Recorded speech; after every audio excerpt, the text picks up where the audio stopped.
showtime. Woo, woo. Woo, woo, woo, woo, woo, woo, woo. Silent and profiling. Woo, woo,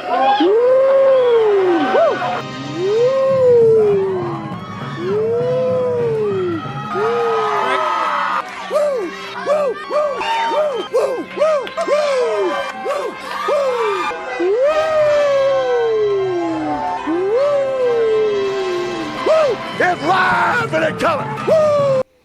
Welcome to the Mafia Sports Report. I am Tommy, and today we have some more DeAndre Hopkins news. It was a little quiet for a little bit, but today DeAndre Hopkins, or I don't know if it was today, but recently did an interview, and I'm going to go ahead and play that for you guys real quick. You just brought up quarterbacks. What are some of the quarterbacks out there, if you had a list, you say, these are some dope quarterbacks that I would love to throw me the ball the second part of my career? Oh, that's a good question. I would have to say one of my favorite quarterbacks that I've been watching since he came in the league is Josh Allen. Josh Allen, he reminds me of an old school or of a new school Andrew Luck. And you know, I love Josh Allen. Very interesting. So what's interesting about this, a couple things, right? So I don't really know exactly when this interview was done, but I know it wasn't, too long ago, because it's hitting social media like crazy right now. But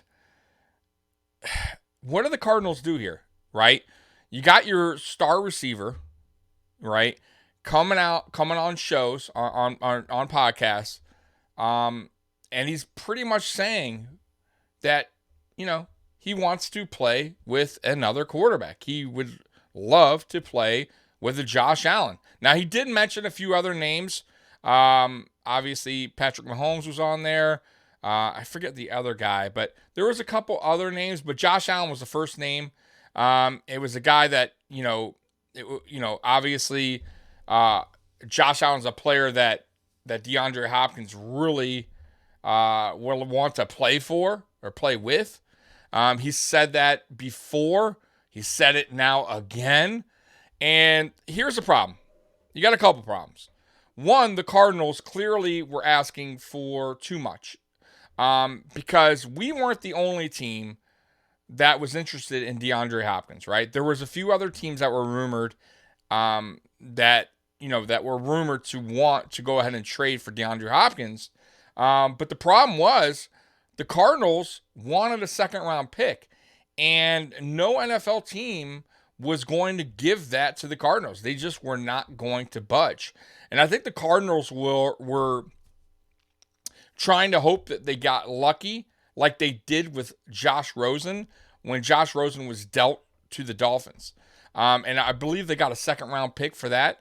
So, they weren't going to get a second-round pick for DeAndre Hopkins. And there's a few reasons why. One, his contract. Two, his age. Now, I think DeAndre Hopkins still has a lot in the tank. I still think he has a good, solid 3 seasons left, in my opinion. I still think he's a very solid receiver in this league. But NFL teams and GMs have to look at his age, and then they have to look at the contract, and they have to factor all that in, what he's worth. And then if you look around the NFL, what other teams are, trading for their top-end receivers, a lot of these guys are going for third-round picks, fourth-round picks, fifth-round picks. So, listen, no NFL team was willing to budge. The Cardinals, wanted to, were not even wanting. They were trying to play their cards, and they got stuck with them, right? So what do the Cardinals do now, right? So now the Cardinals come out, right? The GM says, hey, we want Hopkins here, right? We want Hopkins, right? And this, I think DeAndre came out and said as well shortly after was, hey, I never asked to be traded. But you have all these interviews going on, right? And that can't be good for the quarterback, right? That can't be good for the quarterback receiver relationship, right? For Kyle Murray and DeAndre Hopkins, right? For D-Hop. You got your receiver, your number one, saying, hey, I would love to play with Josh Allen, right? That's not really good, right? That's he should be like, hey, I really don't want to play for any other quarterback right now. I'm focused on the Cardinals, and I got one guy in mind, and that's Murray, man. Murray's the real deal. Murray's my guy. Like, he didn't say that, right? So if I'm the GM of the Cardinals, I'm like, damn, this is not good. It's not good for the locker room. This is not good for my quarterback-receiver relationship. I need to figure a way to move on from DeAndre Hopkins. So how is that going to be? How is that possible? They have to be willing to take less than what they're asking. And that's probably a second-round pick. That's just not going to happen. So will the Bills trade for DeAndre Hopkins? I'm going to tell you right now, I don't think they will. Okay, and the reason why I said this multiple times is Brandon Beane very rarely trades for players. He'll trade a player away, right, for a pick, but trading for an actual player, very rare. Very, very rare for Brandon Beane to do it. He did it once with Kelvin Benjamin. He did it, which was obviously did not work out. He did it with Stephon Diggs. Worked out beautiful, right? Bills Mafia, we love that trade. I love it. He tried initially for Antonio Brown. That trade fell through, thank God. But I know we did pull the trigger on that. And then he did last season, we did some midseason trades, right? For Nyheim Hines and the safety. But other than that, he just doesn't pull the trigger often. He really loves his picks, his draft picks. But here's the dilemma, right? If the Cardinals are willing to take less, let's say they're willing to take a third now, right? A third and a seventh, something like that. Well, you have a third-round pick, a compensatory pick from the Tremaine Edmonds signing when he signed with the Bears. So you have that extra third-round pick now in your pocket. Do you really need it? Just throwing that out there. You could use that as trade bait. You could offer that trade, that pick, to the Cardinals for DeAndre Hopkins. Now, many were you said, now here's the problem, though. Here's the second problem. The money, right? The Bills right now do not have enough money. We are capped out, right? I think we have a couple million. That's it. It's not a lot, right? DeAndre Hopkins coming to the Bills, they'd have to pay his contract. I believe he still has 2 years left, right? I think it's 10 this year and 7 the following. So what would the Bills do with that, right? They'd have to figure a way, right? And what do you trade a player away? Do you trade Ed Oliver to the Cardinals? You could do that, but why would the Cardinals take Ed Oliver, who would be just a loaner player, right? Because he's on his last year deal. They would also have to eat the $10 million of Ed Oliver's contract. So it would be the same. It would be why would they do that? It wouldn't make any kind of sense. So I don't think the Cardinals would be willing to take on another contract when they're trying to get rid of a contract. So the only way I can see this happening is if the Bills and the Cardinals, if the Cardinals are willing to take a third and maybe like a seventh or sixth, right? And by the way, even a sixth wouldn't be the end of the world, because if you notice in this last year's draft, I think we winded up getting like extra 2 or 3 6-round picks. We have 10 picks next year. 10. You could afford to get rid of a couple of those picks, right? And I think we have like 3 or 4 6-round picks. Like, I wouldn't be mad if Brandon Beane traded a third and a sixth, right? A third that was given to us, right? So it's not a big deal. We still have our third for next year, our third, right? You could give away the Tremaine Edmonds third round, and then you can give away one of your 6 rounds that you got on a trade. Who cares?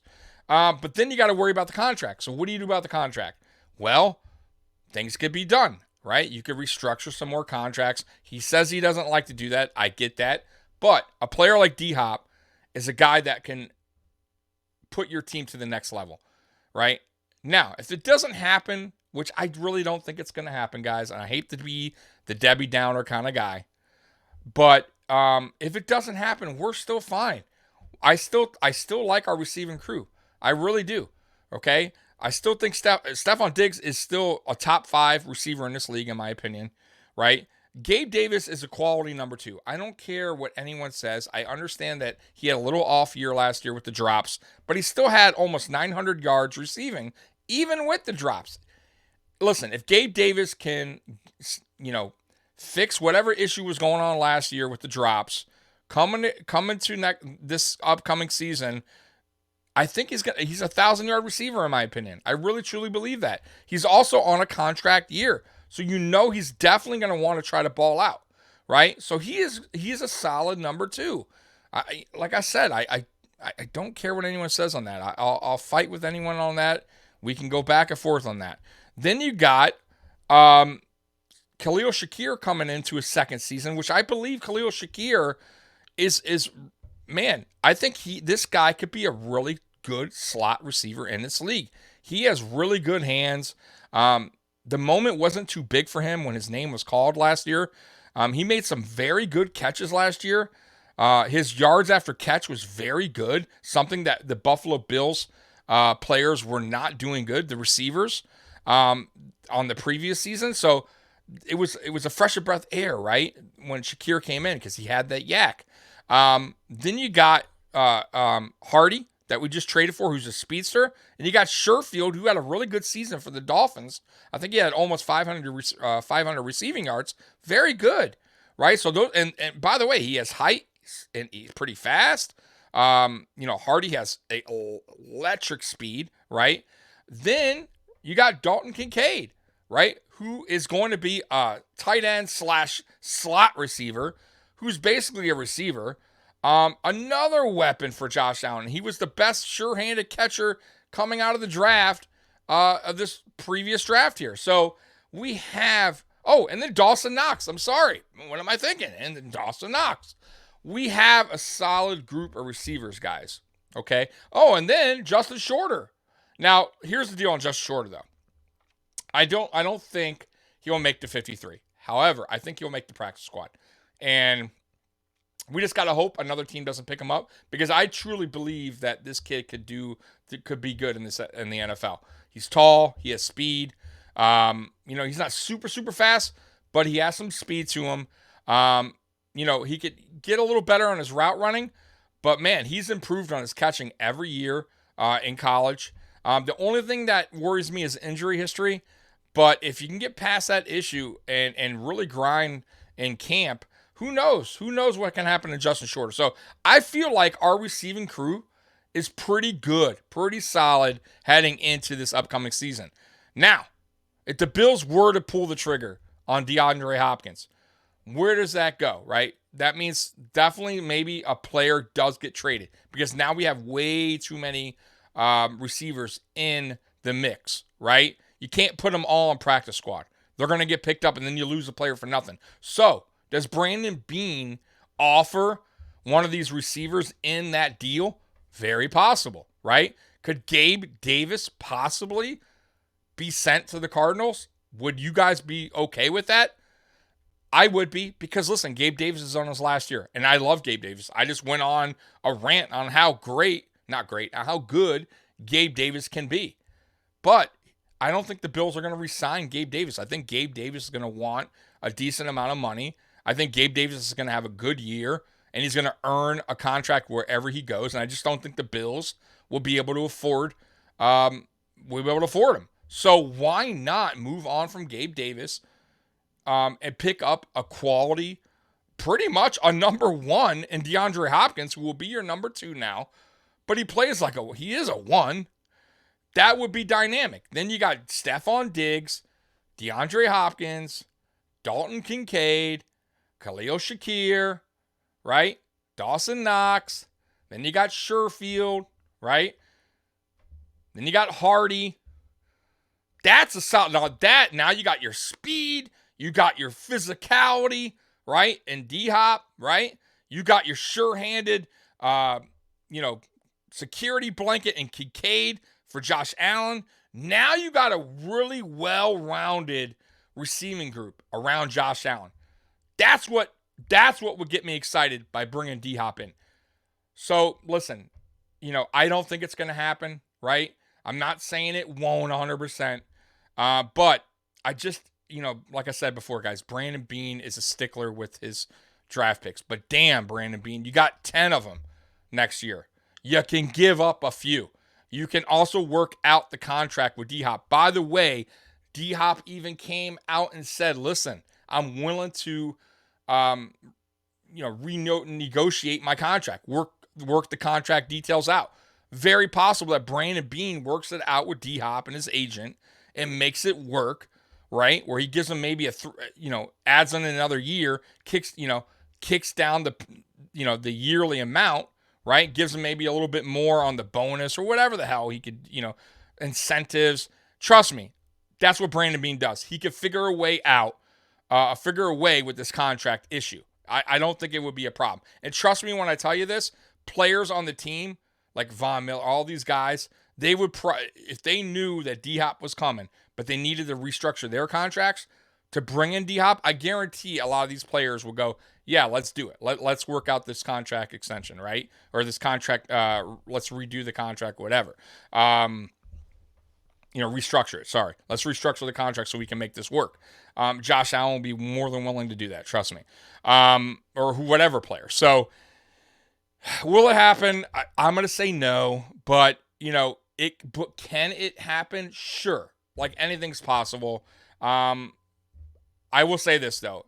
If the season starts and he's still on the Cardinals and we're getting to that time where it's like, in the mid-season where it's trade deadline, Brandon Beane won't make the trade then. Like it's either going to happen in the offseason or it's not going to happen at all.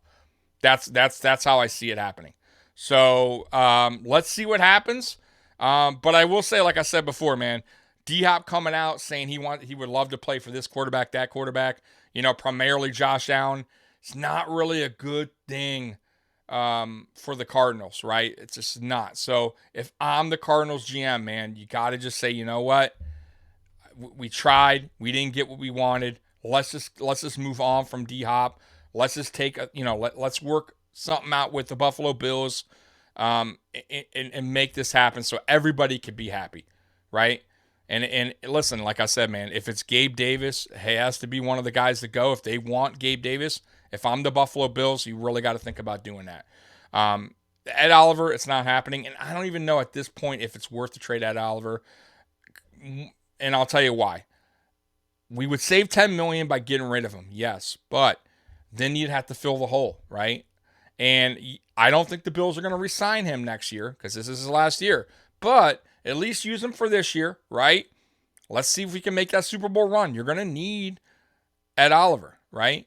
Then you go into the draft and you get his replacement. That's how I feel.